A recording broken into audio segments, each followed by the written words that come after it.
There's no such thing as work-life balance because it's all life, right? I'd like to think that balance is something you create, not something you find. So welcome to the Personal Branding Podcast with me, Olive Gachara. And today we're talking about work-life balance or work-life integration in the personal branding process.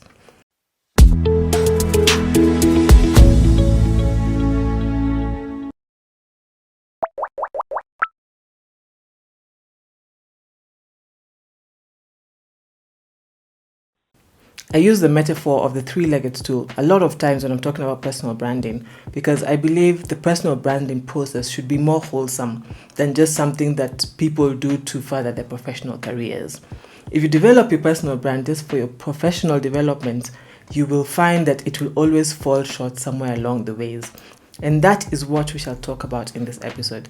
How can you create a brand that is authentic and that is balanced and all-rounded so that no matter where you go and what you're doing, you're still the same Olive, so to speak. There's nothing worse than getting to the top of the metaphorical ladder only to realize that it's been leaning against the wrong wall. And in fact, ironically, or maybe not so ironically, most of the clients that come to me for individual consultations are people who are more or less successful in their careers, but then they feel like they're lacking something. There's something that's amiss in terms of personal fulfillment and joy in their own lives. And more often than not, this is because there was no synchronicity between their work brand and their personal brands, between what they did at work and what they did for leisure, between who they were in the office and who they were at home. So hopefully over the next 20 to 25 minutes, we shall give you some guidelines on how you can integrate the two so that you can create a well-rounded brand that is in sync with every aspect of your life. After all, we shouldn't be so busy trying to make a living that we forget to make a life. Now, this is very important. It comes very easily to the Gen Zs and the millennials amongst us because work-life balance or work-life integration tend to be at the top of our Maslow's hierarchy of needs. For most people, it's, we need to make money regardless, but millennials, and Gen Zs are like, wait, can I make money doing what I love, the way I love to do it? And I think COVID opened up spaces for these conversations more than most employers would probably have liked. A wise person said, find something you love to do and you'll never work a day in your life. I don't know if you agree with that. The people around me in this room agree. Personally, I don't, because at some point you find the thing that you're passionate about, that you want to build, and then there's always a point in every passion project where it stops being a passion project and it starts feeling like work. And then that's where now staying power really comes into play. I am really big on staying power because I like to say that in life we should be like the woodpecker, not the hummingbird, right? So a woodpecker really can drill a hole into a tree, but a hummingbird keeps moving from flower to flower. Once one becomes boring, it moves to the other one, right? So yes, find something that you love to do so that you don't feel like you're working a day in your life, but at the same time, when the rubber meets the road, make sure that you still have the staying power to continue keeping at that thing. And one of the ways to ensure that you still have staying power is by having a strong sense of work-life integration. Before we get into the benefits of work-life integration, I think it's important to unpack the differences between your work brand, your personal brand, and your social brand. Are they different? Ideally, they should all be one thing. But yes, sometimes we do find that they are very, very drastically different. Your work brand is how your employees, colleagues, bosses, clients, etc. perceive you. Your work brand is the reputation that you create within your professional sphere. Your social brand is how your family and your friends perceive you. Your social brand would tend to be either the more fun-loving or the more outgoing version of you, the less serious, softer side of you. And your personal brand is a reflection of your values, your passions, your strengths, and the things that you stand for. So the whole purpose of personal branding is to see how you can marry your work brand and your social brand into your personal brand so that you can be able to create an area of congruence, for lack of a better word, so that your personal brand can be a reflection of who you are in your work life and who you are in your personal or your social life. Now, is it important for the three to be symbiotic? It's kind of important. You don't have to. A lot of people will get through life just fine having three very individual, distinctive brands that don't touch each other. But then in this life that we live in, where we're trying to achieve some sort of work-life integration, the only way to achieve that successfully is by creating an area of congruence between the three, by ensuring that your personal brand is reflected in your work life, your personal brand is reflected in your social life, and your work brand is reflected to yourself in your personal life when it comes to your spirituality and your wellness. As we try to maintain a similar persona across board, I think it's important that we unpack this three-legged stool that Olive keeps referring to. When you look at life as a three-legged stool, the first leg should represent your work life, your career, and your profession. The second leg should represent your social life, your family life, and your community. And the third leg represents your spiritual life, your personal wellness, and the things that really speak to your heart, right? You'll find that if one of these legs is broken or is loose, then that stool cannot really be steady, so to speak. And what you would like for you as you create a strong personal brand is that you create something that is all-rounded and steady, not just from now, but through the journey of your life.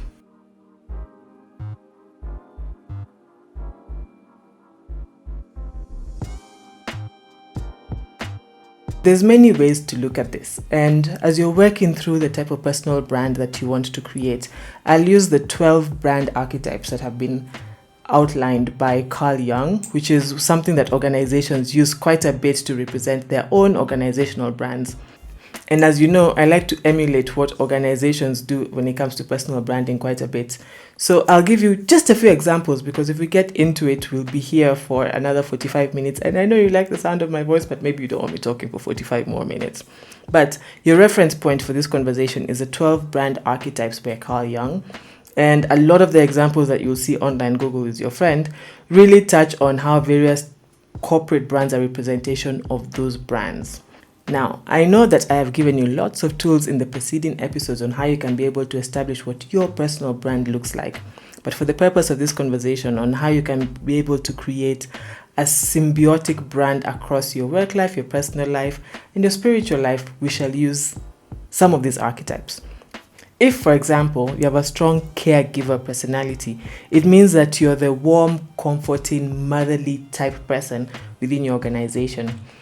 Whenever there are problems, they're looking for empathy.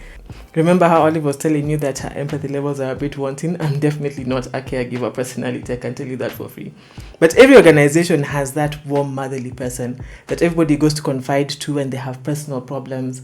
And these people actually tend to take on roles within HR, roles within marketing, roles within admin, where you find that their main focus or concentration in their everyday roles requires paying attention to other people's wants and needs, and they tend to really thrive at that. When you take this person to their social spheres, or when you take them home, you'll find that within their social circles, whether they're male or female, they tend to be the people that their friends rely on the most, the people that their families rely on the most, both neutral and extended. And they know that if you need anything, go to Jane or go to John. They will always take care of you. They'll hear you out. They'll try and find ways to solve your problems or come up with solutions to whatever it is that you're going through.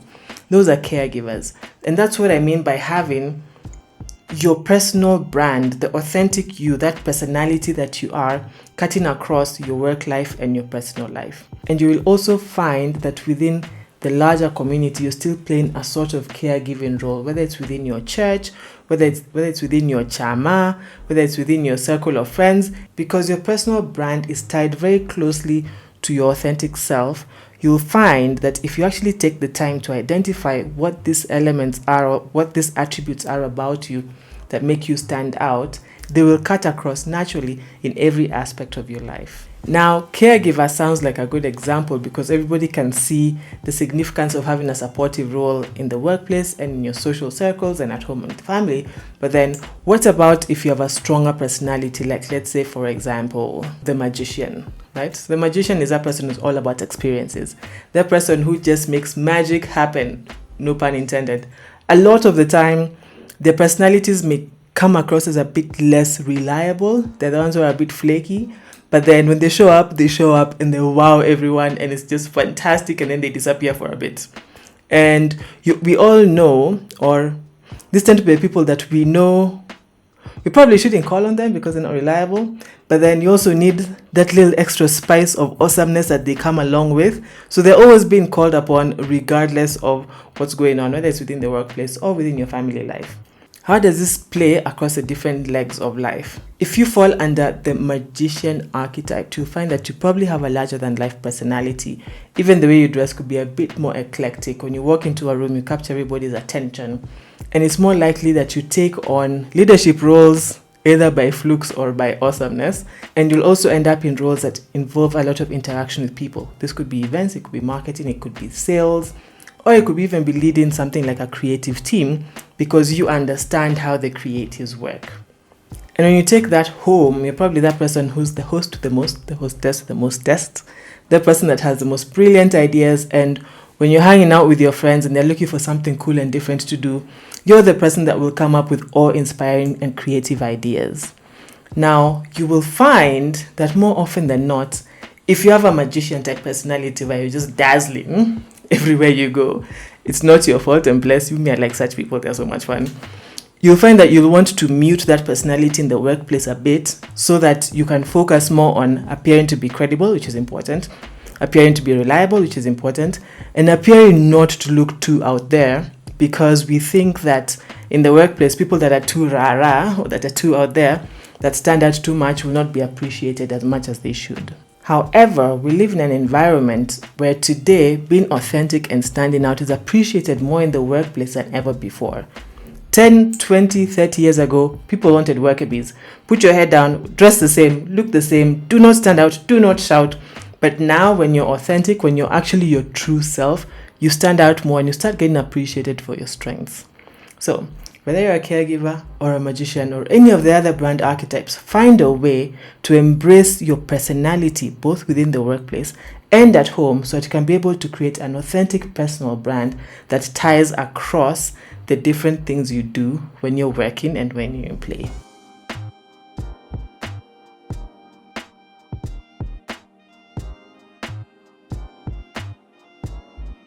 Having a strong sense of work-life integration increases employee productivity and focuses on employee strengths. So, what does work-life integration mean exactly? People are probably thinking, Olive, this is a lot of English, but what does it mean?